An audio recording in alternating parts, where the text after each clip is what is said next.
আমরা নিজেও বুঝি না কোরআন, আবার আমাদের ছেলে মেয়েদেরকেও কোরআন বোঝার চেষ্টায় পাঠাই না, শিখাই না। অথচ বলি হুজুর দোয়া করবেন আমার সন্তান আমার কথা শুনে না। কারণ আপনার সন্তান কথা শুনবে কেমনে, আপনি শুনবেন কথা কেমনে, কিভাবে বুঝবেন? কারণ আমাদের ভিতর কি নাই? কোরআন। সম্মানিত হাজিরিন, কোরআন শিক্ষার জন্য, কোরআনটাকে বোঝার জন্য আমাদের অতি দরকার, অতি প্রয়োজন। যেই রকম প্রয়োজন মনে করেছিলেন হযরত আব্দুল কাদের জিলানীর মা। কার মা? আব্দুল কাদের জিলানীর নামটা আপনারা শোনেন নাই? শুনেছেন? আব্দুল কাদের জিলানী, তার মা কি করলেন? 5 বছরের বাচ্চা। কত বছরের বাচ্চা? 5 বছরের বাচ্চাটাকে আব্দুল কাদের জিলানীর মা উম্মুল খায়ের ফাতেমা তিনি কি করলেন? মাদ্রাসার মুহতামিমের কাছে নিয়ে গিয়ে বলতেছেন, ওগো মাদ্রাসার মুহতামিম, আমার ছোট্ট সন্তান আব্দুল কাদের জিলানীকে একটু কোরআনের দ্রাস দিয়ে দিবেন, কোরআন শিক্ষা দিয়ে দিবেন। আব্দুল কাদের জিলানীর ওস্তাদ বলতেছেন, ওগো আব্দুল কাদের জিলানীর মা, আপনার সন্তানটাকে আগে প্রথমে কোরআনের কায়দা পড়াতে হবে, আগে কোরআন পড়ানো যাবে না।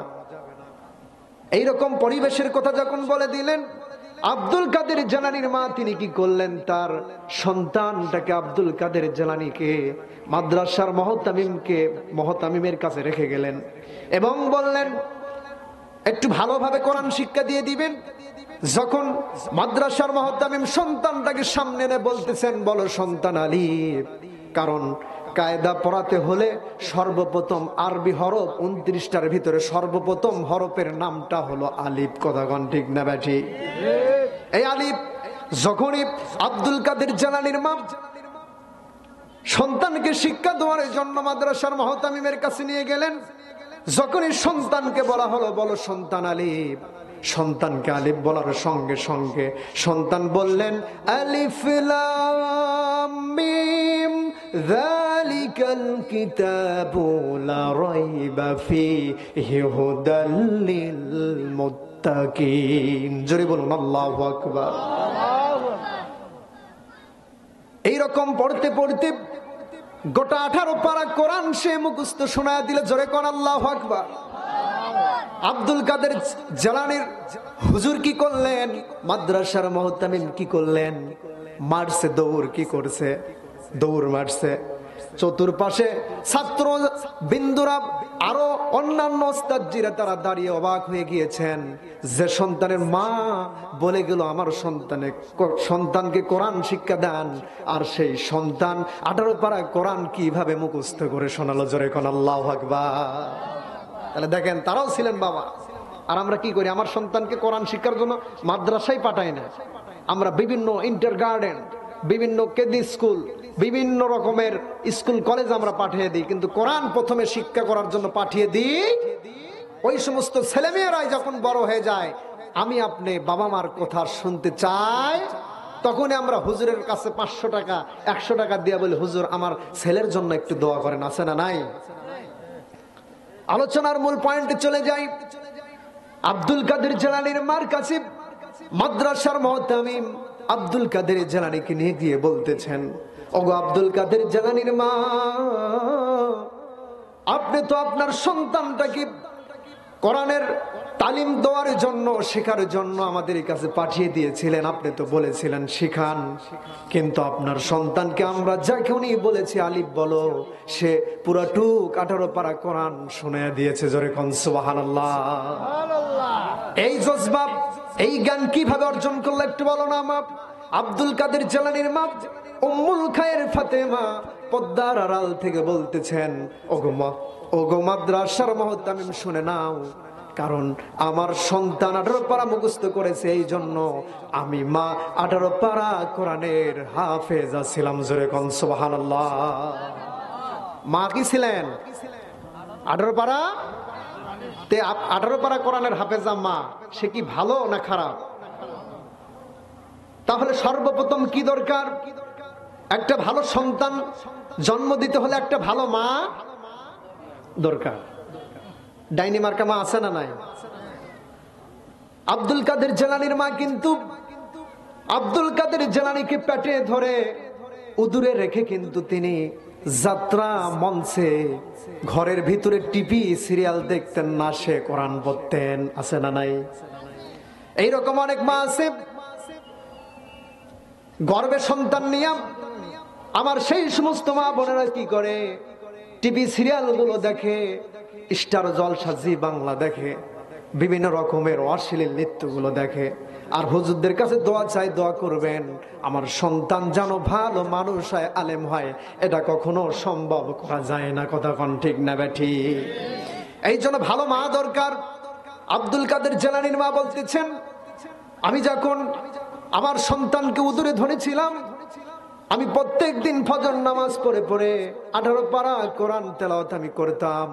আমার সন্তান যখন জমিনে যখন ভূপৃষ্ঠ হয়ে গেল, আমি আমার সন্তান যখন কথা বলা শুরু করে দিল, আমার সন্তানকে আমার পাশে বসে রেখে আমি কোরআন তেলাওয়াত করতাম।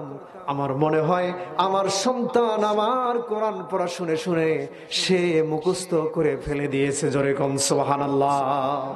আর আমরা এমন হতভাগা বাবা, আমরা এমন হতভাগা মা হয়েছি, আমরা সন্তানকে জন্মের পরে প্রথমে কোরআন শিক্ষা না দিয়ে আমরা শিখাই টাটা বাই বাই, কতক্ষণ ঠিক না বেঠি?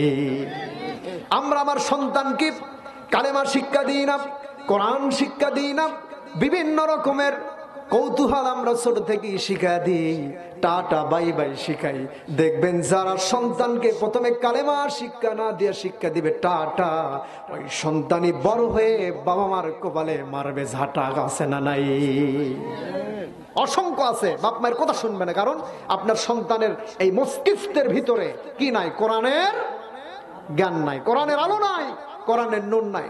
অথচ মহান রব্বুল আলামিন কোরআনুল কারীমের ভিতরে জানিয়ে দিয়েছেন, এই কোরআনটাই পারে আপনাকে পরিবর্তন করে দিতে, চেঞ্জ করে দিতে। মহান রব্বুল আলামিন জানিয়ে দিলেন, কিতাবুন আনজালনাহু ইলাইকা লিতুখরিজান নাসা মিনাজ যুলুমাতি ইলান নূর। জোরে বলুন আল্লাহু আকবার। আমি এমন কিতাব নাজিল করে দিয়েছি, এমন কিতাব নাজিল করে দিয়েছি, এই কিতাব যারা মানবে বুঝবে। মিনাজ যুলুমাতি, এক বচন বহু বচন ব্যবহার করেছে। যত জুলুম আছে, যত অত্যাচার আছে, যত নিপীড়ন আছে, যত খারাপ কাজ আছে, সমস্ত খারাপ কাজ থেকে আমি মহান রব্বুল আলামিন ইলান নূর, আলোর দিকে ওই সমস্ত বান্দা বান্দীদেরকে নিয়ে যাব। জোরে কোন সুবহানাল্লাহ। তাহলে একমাত্র আলোর পথ কোন পথ? কোরআনের পথ। কিসের পথ? কোরআনের পথ। সবচাইতে কিসের পথ? আলোর পথ, সঠিক পথ। এই পথকে আঁকড়ে ধরতে হলে আপনাকে আমাকে কোরআন এবং সুন্নাহ মোতাবেক চলতে হবে, এর জ্ঞান অর্জন করতে হবে। বিশেষ করে আমার আপনার ছেলে মেয়ে শিক্ষা দিতে, আমরা যারা বাবা, আমরা হয়তো শিখতে পারি নাই ভুলবশতে, কারণ আগেকার সময় ওই রকম পরিবেশ ছিল না। কিন্তু এখন যে রকম পরিবেশ হয়েছে, আমাদের দরকার আমাদের ছেলে মেয়েকে আলেম বানানো, আমাদের ছেলে মেয়েকে কোরআনের দার্স দেন, শিক্ষা করান, যাতে তারা একদিন আমার মৃত্যু হওয়ার পর আমার কবরের পাশে দাঁড়িয়ে দাঁড়িয়ে কোরআন থেকে তেলাওয়াত করে করে আমার জন্য দোয়া করতে পারে। দরকার আছে না নাই? এবং কি আমি যা বলবো আমার সন্তান আমার কথা মতো চলতে পারবে। কারণ এই জন্য আমার সন্তানের মাথার ভিতরে ছিল কি? কোরআন। কি ছিল? আছে। কোরআন না থাকার কারণে বাবা মার কথা অনেকেই শোনে, বাবা মা ভাত পর্যন্ত দেয় না, এরকম নাফরমান আছে না নাই? এর জন্য দায়ী কি? সন্তানকে দেওয়া হয়, কিন্তু নয়। এই জন্য দায়ী আমি বাবা, কারণ আমি বাবা হয়ে একটা আদর্শ সন্তান গঠন করতে পারি নাই। কথা কোন ঠিক না ঠিক? আমি বাবা হয়ে আমার সন্তানের হাতে কোরআন তুলে দিতে পারি নাই, আমি বাবা হয়ে আমার সন্তানের হাতে রাসূলের হাদিস তুলে দিতে পারি নাই, মাথায় টুপি লটকায় দিতে পারি নাই। এর জন্য ব্যর্থতা আমার।